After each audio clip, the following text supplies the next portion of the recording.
Ya, kali ini kita akan masuk kepada fungsi logika.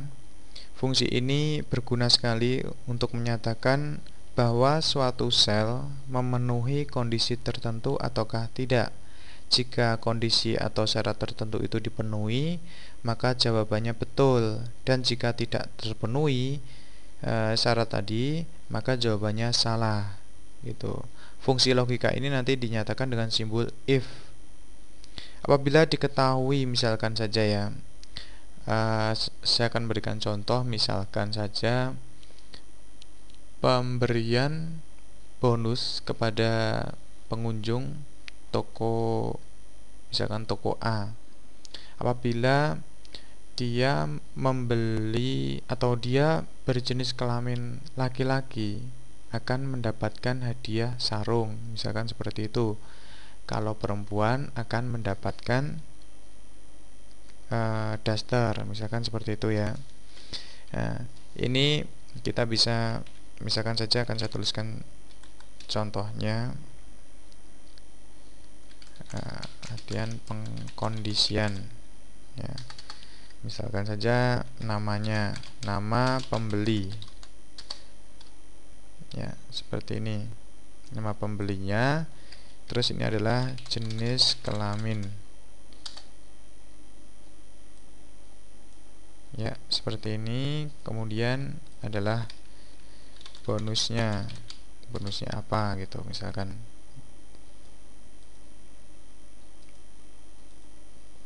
ya, misalkan nama pembelinya yang pertama adalah Sambudi, misalkan Sambudi ini berjenis kelamin L, saya singkat L saja kalau L itu laki-laki. Kemudian yang kedua adalah ini misalkan Carolina jenis kelaminnya adalah P, perempuan ya. Kemudian yang lain lagi, misalkan siapa, misalkan Ana adalah jenis kelaminnya P. Kemudian yang berikutnya adalah misalkan Gale ya, jenis kelaminnya adalah L, laki-laki. Nah, sekarang saya akan menggunakan fungsi if. Kalau laki-laki maka dia akan mendapatkan sarung, kalau perempuan akan mendapatkan daster, misalkan seperti itu. Saya tuliskan rumusnya di sini.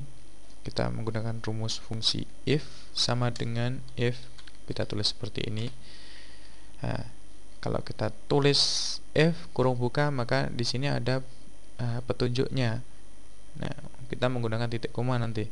Untuk logika tesnya kita cari jika, nah, ini logika tesnya adalah B4. Kita klik di sini saja biar saya nggak perlu mengetikkan selnya. Jika B4 ini ya sama dengan L, saya menggunakan petik. Karena apa?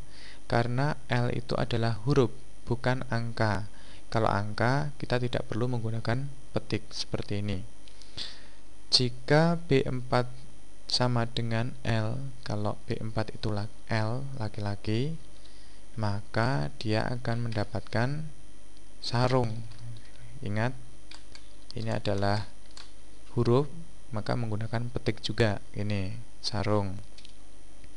Kalau tidak, kasih titik koma lagi, value if false. Kalau tidak, maka dia mendapatkan apa?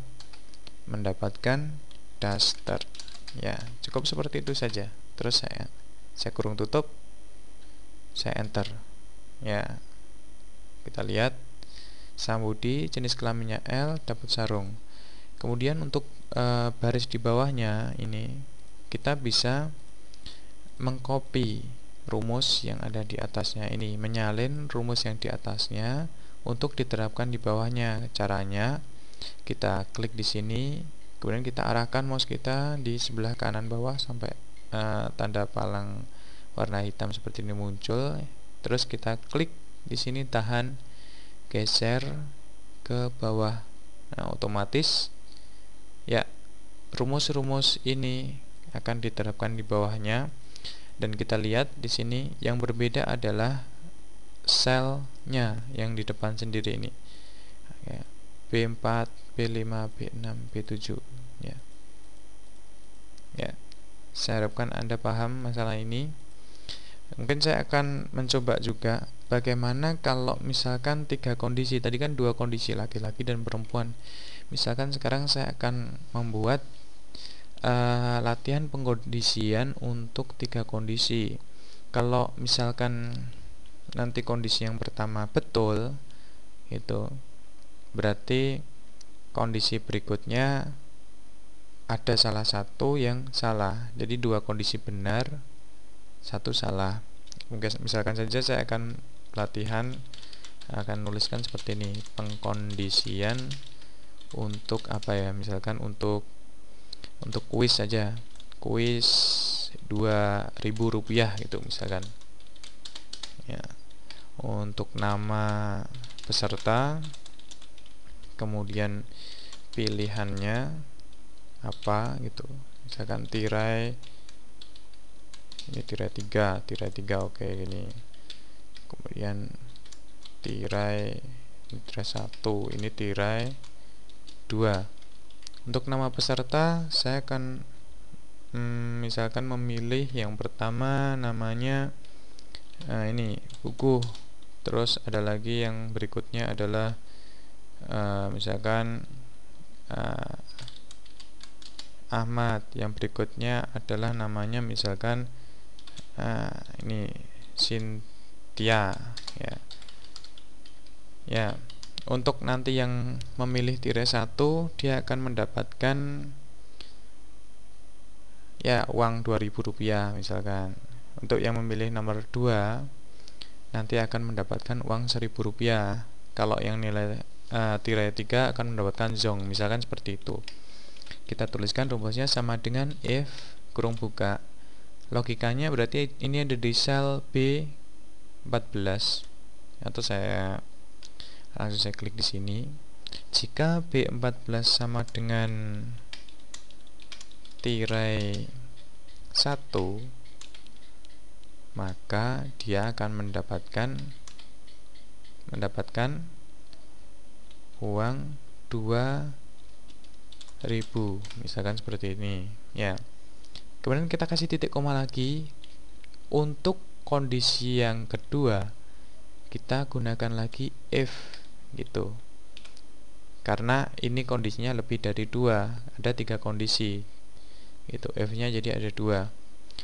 Kita tuliskan lagi, jika f b, atau saya klik langsung di sini, jika B14 ini sama dengan tirai 2, maka dia akan mendapatkan 1.000 misalkan gitu, atau 1.000 ya. Kemudian untuk yang terakhir, value if false adalah nilai salahnya. Jika tidak, maka dia akan mendapatkan zong, misalkan ini zong itu kosong ya. Ini kurung tutupnya harus kita samakan ya. Kalau kurung bukanya ada 2, berarti kurung tutupnya juga ada 2, seperti ini. Jadinya begini, kalau 3 kondisi berarti kurung buka dan if nya itu ada 2 karena dikurangi 1. Misalkan saja nanti kok kondisinya ada 5, berarti kita menuliskan if itu sampai 4 kali, dan kurung bukanya juga ada 4, kurung tutupnya juga ada 4, begitu. Untuk pelajaran SMP ini hanya sampai pada ini saja, 2 kondisi untuk kali ini. Mungkin nantinya kalian waktu di SMA akan diulangi lagi bagaimana cara penggunaan seperti ini yang ada di kondisi ketiga. Tidak ada salahnya bagi kalian untuk mengetahui masalah ini gitu. Saya enter dulu ini ya. Untuk tirai ketiga dia mendapatkan zong. Ini bisa kita copy ke bawah seperti ini. Nah, dia jadi 2.000, 1.000 sesuai dengan syarat yang telah kita sepakati tadi. Itu tadi cara penggunaan fungsi logika.